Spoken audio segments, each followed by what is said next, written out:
नमस्कार जय Jagannath welcome to my channel Pradhan foodie आज बनैबा माछ कालिया आपन को जदि मोर चैनल भल लागु थाए ताले लाइक शेयर सब्सक्राइब करियो बोली मोर आशा मोर अनुरोध जो माने मो वीडियो को नुआ नुआ आछन मो चैनल को नुआ नुआ आछन से माने सब्सक्राइब करिवे लाइक करिवे शेयर करिवे बोली मोर आशा और चलनु बनैबा तेल पड़ला आज्ञा से आमर गोटा मसला स्टार फुल तापरे डालचीनी खंडे तापरे अलैच दीटा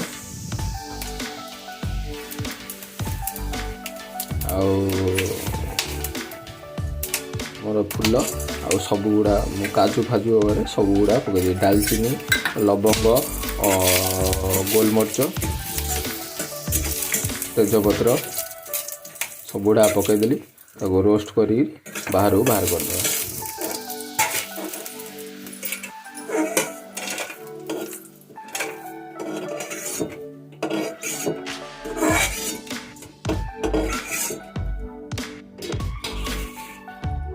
तापर से पियाज पकईदबा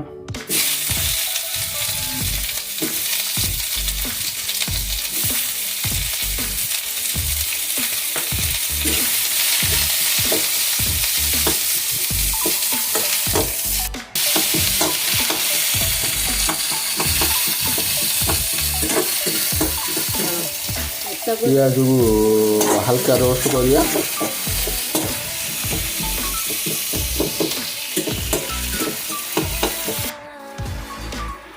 आज्ञा से टमाटो पकईदेव हल्दी गुंड मसला गुंड धनिया गुंड जीरा गुंड से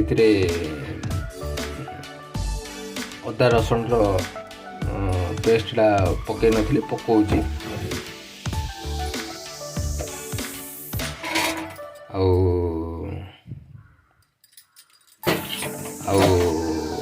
लंका लंका गुंड पकई स्वाद अनुसार लुण पकई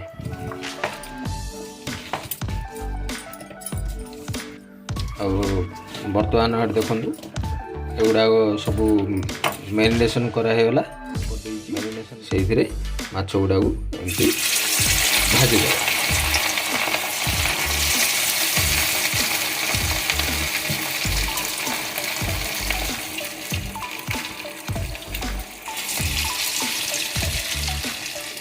एमती भाजी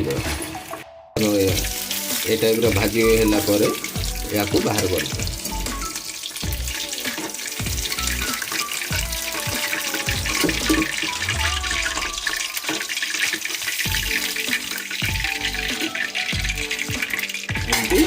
सब गुड़ा बेस पकईदे तापर जहाँ बाकी अच्छी मुझे गुड़ा भी पकई दूसरी एमती सब गुड़ा बाहर करदे तापर भाजी बाहर करागला तापर एबे बर्तमान करी बोली प्रस्तुति एबे तेल गरम होगलानी से जीरा पानमहुरी पकईदेवा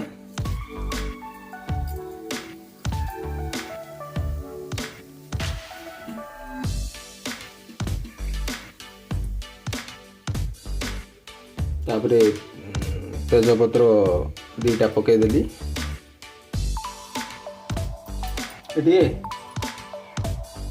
तापरे पियाज पकईवा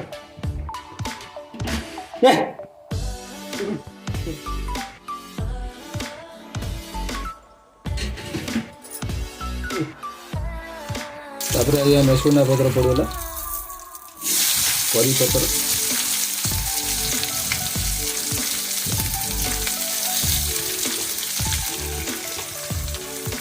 भूसंग पत्र पड़ला आज्ञा आउे पियाज पड़गला ताको अल्प भाजी देवा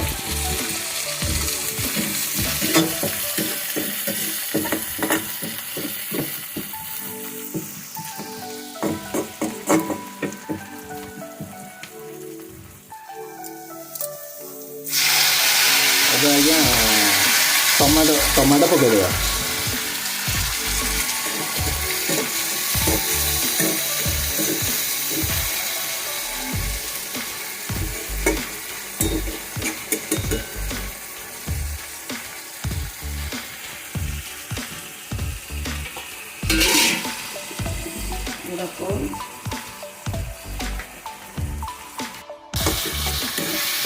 ଏବେ ଆଜ୍ଞା ସେଇଥିରେ ଅଦା ରସୁଣର ପେଷ୍ଟ ପକାଇଦେବା।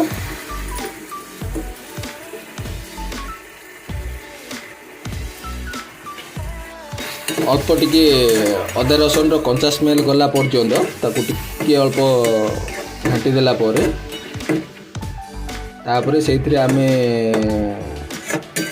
ମୁଁ ଯେଉଁ ଛାଣିକି ମାନେ ଭାଜିକି ରଖିଥିଲି କାଜୁ ଆଉ ଡାଲଚିନି, ଗୋଲମରିଚ, ଲବଙ୍ଗ ଏଗୁଡ଼ାକ ଆଉ ପିଆଜ ଏଗୁଡ଼ାକୁ ମୁଁ ଭାଜିକି ରଖିଥିଲି, ସେଗୁଡ଼ାକ ଏବେ ସେ ପେଷ୍ଟଟା ପକାଇଦେବା।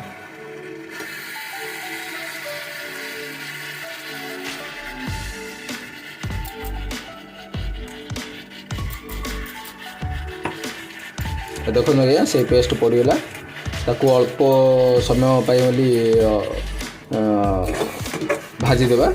ଭାଜି ସାରିଲା ପରେ ସେଇଥିରୁ କଞ୍ଚା ସ୍ମେଲ୍ ଆମର ତ କଞ୍ଚା ସ୍ମେଲ୍ ପଳେଇ ଯାଇଛି, କିନ୍ତୁ ଏବେ ଟିକେ ଅଳ୍ପ ତେଲ ଛାଡ଼ିଲା ପର୍ଯ୍ୟନ୍ତ ତାକୁ ଭାଜିଦେବା।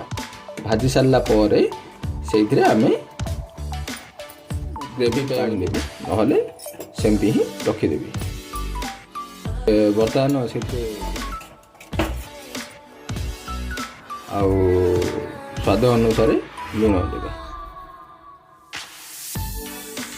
କାହିଁକିନା ମାଛ ମୁଁ ଯେତେବେଳେ ଭାଜିଥିଲି ସେତେବେଳେ ବି ସେଇଥିରେ ମୁଁ କିଛି ଲୁଣ ଦେଇଥିଲି, ତାକୁ ଧରିକି ଆପଣ ଲୁଣ ଦେବେ।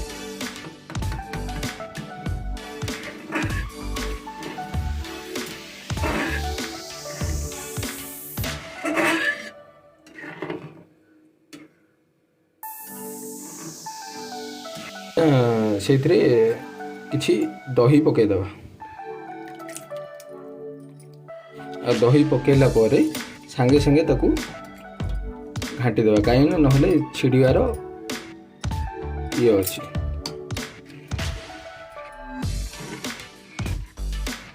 ଦହି ପଡ଼ିବା ସାଙ୍ଗେ ସାଙ୍ଗେ ହିଁ ତାକୁ ଘାଣ୍ଟି ଦେବେ।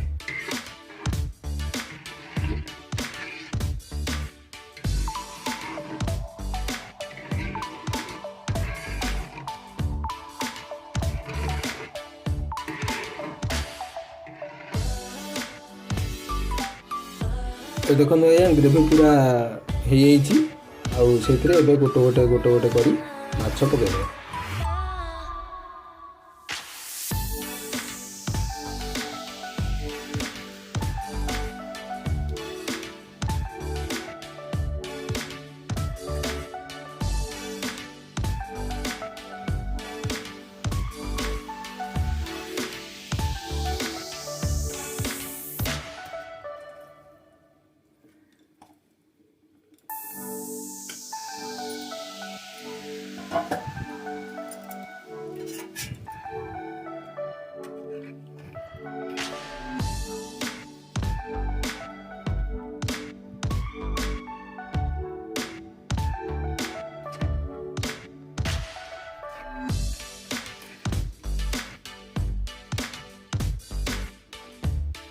କିଛି ସମୟ ପାଇଁ ତାକୁ ଘାଣ୍ଟିକି ଘୋଡ଼େଇ ଦେବା।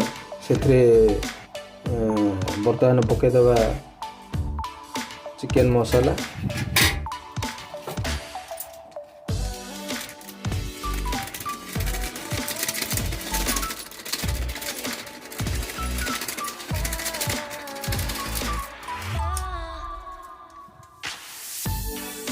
ଚିକେନ୍ ମସଲା ପଡ଼ିଗଲା। ଆଉ ସେଥିରେ ଗରମ ମସଲା ଟିକେ ପକାଇକି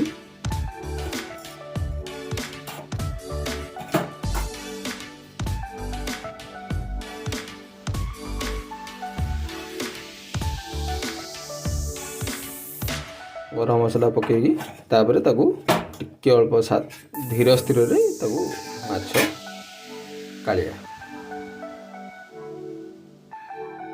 ଦେଖନ୍ତୁ ଆଜ୍ଞା ପୁରା ରେଡ଼ି ହେଇଗଲା ମାଛ କାଳିଆ। ରହିଲି ଆଜ୍ଞା, ପୁଣି ଦେଖା ହେବ ଆଉ ଗୋଟେ ଭିଡ଼ିଓରେ। ଆଉ ମୋ ଭିଡ଼ିଓ ଯଦି ଆପଣଙ୍କୁ ଭଲ ଲାଗେ ତାହେଲେ ଲାଇକ୍ ସେୟାର ସବସ୍କ୍ରାଇବ୍ କରିବେ ବୋଲି ମୋର ଆଶା। ରହିଲି, ଜୟ ଜଗନ୍ନାଥ।